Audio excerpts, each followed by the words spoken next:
one director was fired for sleeping with a patient, which shows how sketchy this place was.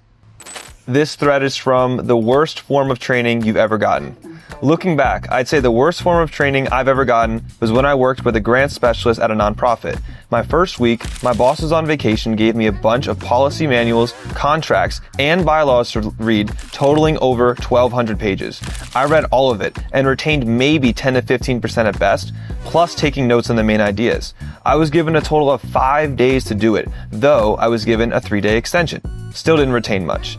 And then my boss would get frustrated I didn't retain everything.